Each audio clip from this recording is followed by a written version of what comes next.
Good morning, and welcome to day 32 of Bible in a Year, as we are going through Genesis to Revelation in 365 days.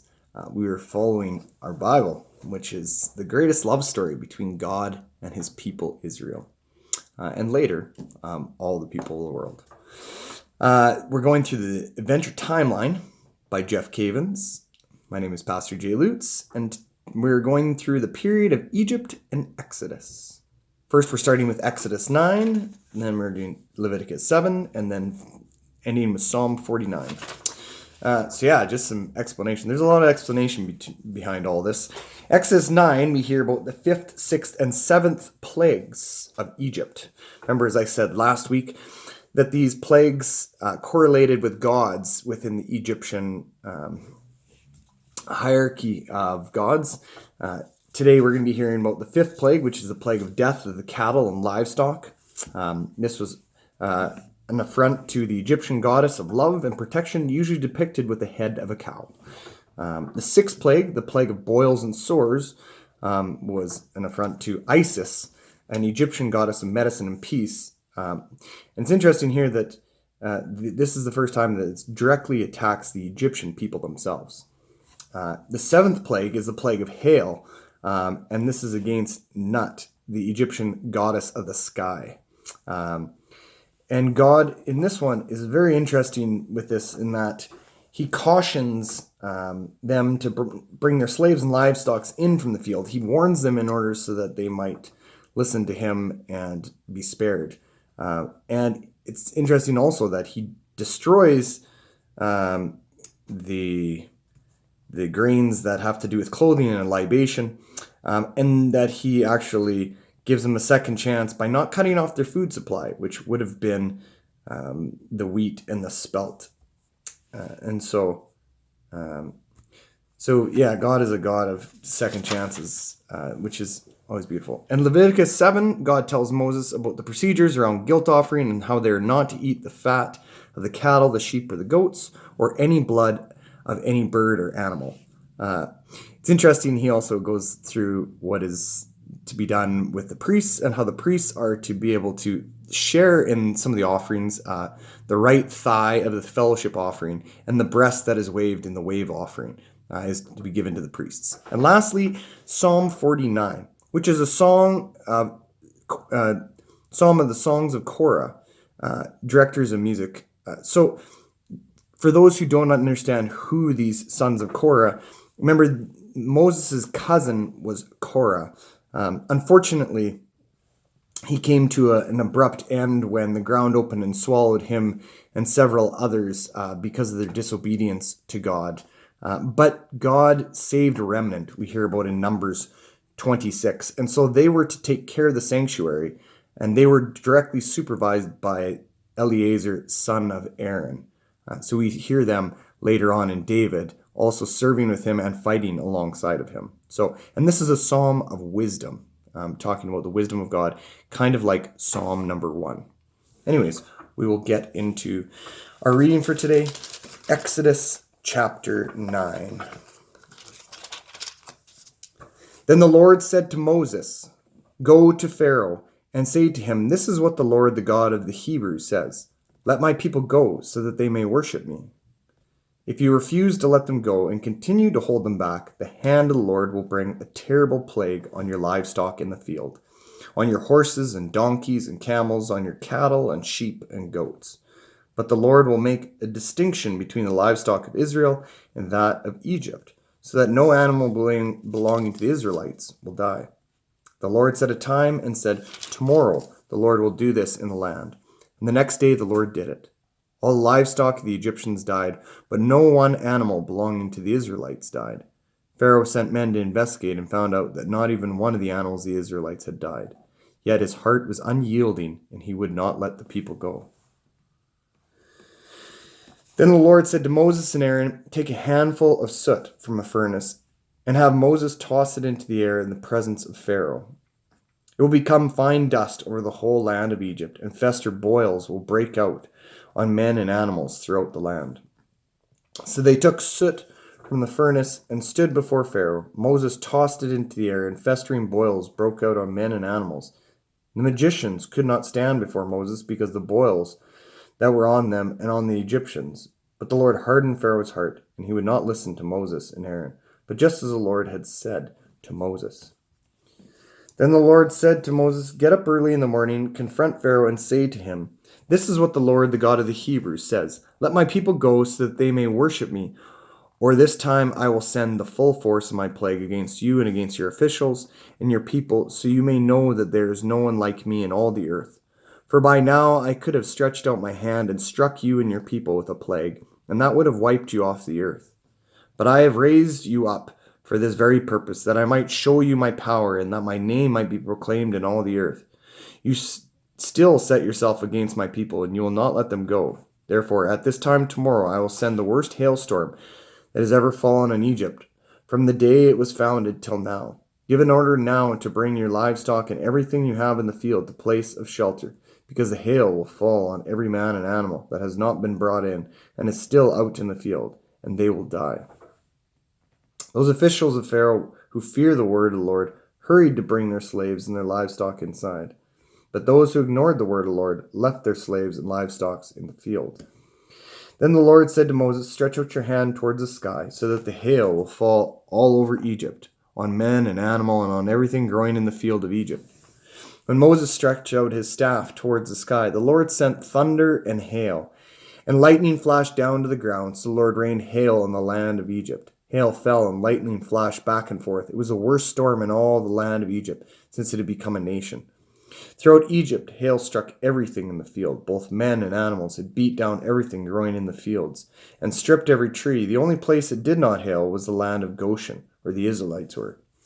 Then Moses summoned Aaron and Moses. "This time I have sinned," he said to them. "The Lord is in the right, and I and my people are in the wrong. Pray to the Lord, for we have had enough thunder and hail. I will let you go. You don't have to stay any longer."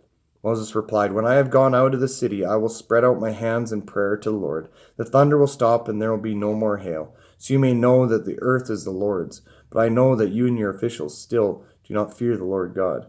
The flax and barley were destroyed, since the barley had headed and the flax was in bloom.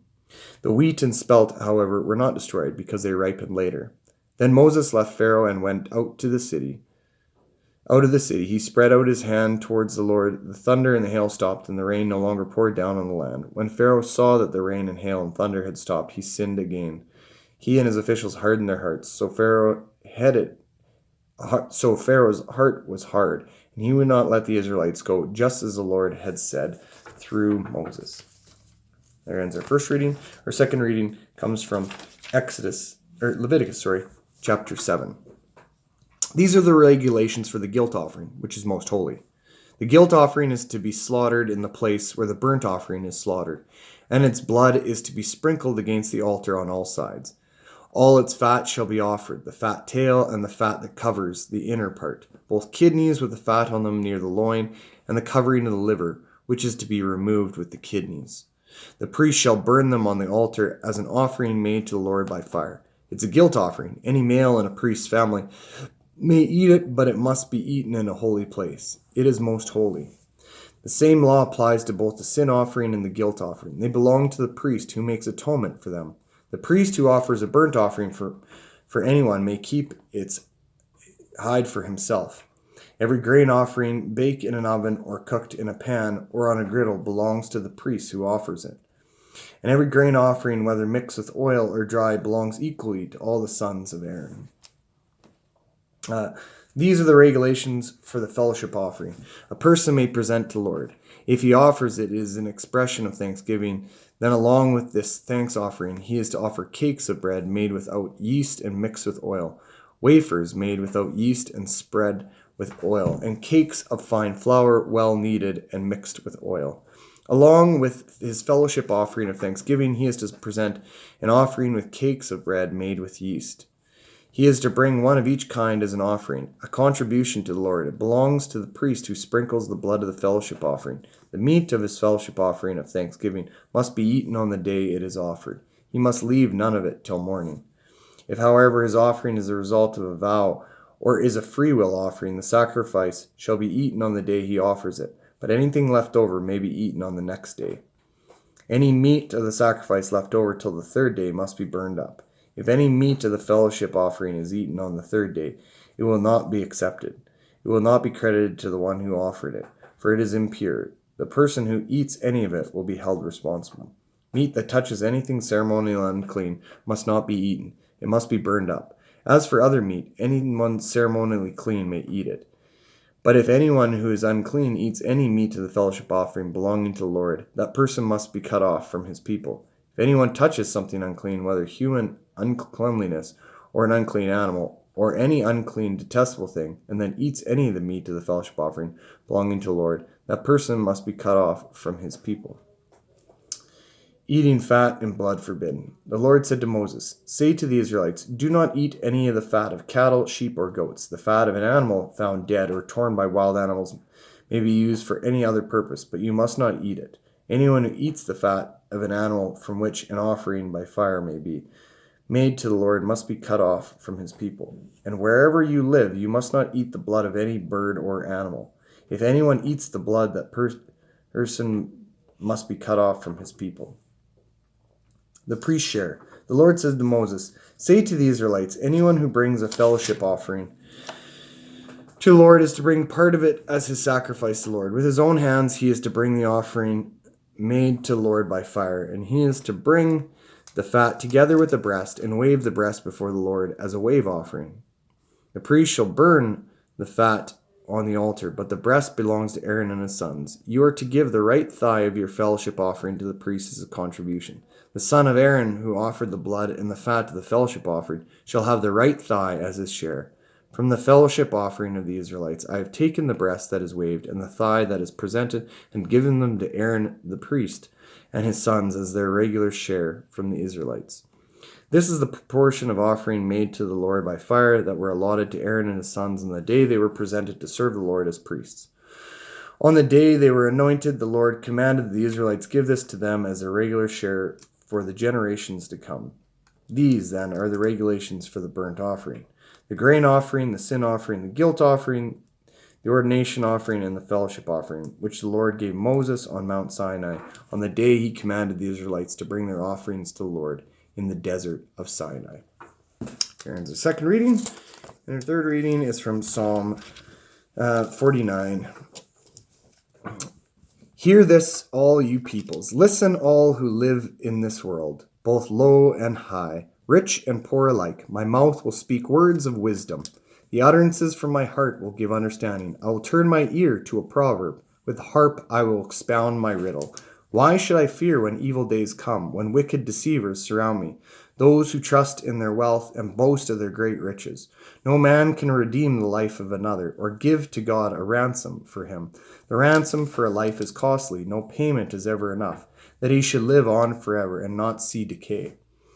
For all can see that wise men die, the foolish and the senseless alike perish, and leave their wealth to others. Their tombs will remain their houses forever, their dwelling for endless generations, though they had named lands after themselves. The man, despite his riches, does not endure. He is like the breast that perish.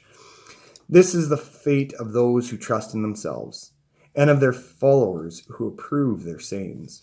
Like sheep, they are destined for the grave, and death will feed on them. The upright will rule over them in the morning. Their forms will decay in the grave, far from their princely mansions. But God will redeem my life from the grave. He will surely take me to himself. Do not be overawed with a man when a man grows rich, when the splendor of his house increases, for he will take nothing with him when he dies. His splendor will not descend with him. Though he will live, he counted himself blessed. The men praised you when you prospered. He will join the generations of his father, who will never see the light of life. A man who has riches without an understanding is like the beasts that perish. Here ends our reading. So we see in this Psalm of Wisdom, it makes it very clear that prosperity on earth oftentimes does not account for blessing by God. In that if they have no understanding, it says, they will perish just like the beast. And so I think this is a warning that we should not first and foremost strive for wealth, but that we strive for understanding and wisdom of the Lord. Wise words said here by the directors of music. And we see also in the Leviticus reading, we see all the guilt offering and the burnt offering, the guilt offering and what is forbidden, the wave offering, and what's forbidden to eat. And I find it's interesting here that we see that there's different portions that are allotted to the sons of Aaron because they're given this task. And so they are to be blessed in this way with being able to eat the thigh of the fellowship offering and the breast in the wave offering. And then other things I missed was also the grain offering. It says they're able to, these also, the griddle, it says, belongs to the priest who offers it, every grain offering. So there's a lot of pieces that he gets to take part in, because God is always generous and he's always giving to those in which who follow in his ways. And lastly, we look at the plagues. One of the things I didn't mention, which I thought I'd mention here at the end, is that this is the first time in which we see Pharaoh repents. It's very short-lived. He says in verse 27, this time I've sinned, he said. The Lord is right, and I and my people are in the wrong. Well, there's a step, but at the same time, he hardens his heart again and does not. So it's almost like it's almost like a stabbing in the back twice. So we'll see in the next plague why God is so upset in the 8th plague. And this is actually just a heads up. This will be actually the only time when the word harden is actually used in the same respect, with God hardening the heart. I'll explain that tomorrow, though. Anyways, but yes, this is a beautiful picture of how God cares for his people. It says he does not bring these plagues upon the people of Goshen. That's the Israelites. And so he is there for those who walk in his ways and who call upon his name. May you call upon his name and find that favor as well. Pray all these things in the name of the Father and of the Son and of the Holy Spirit. May you be blessed and be a blessing to others. Amen.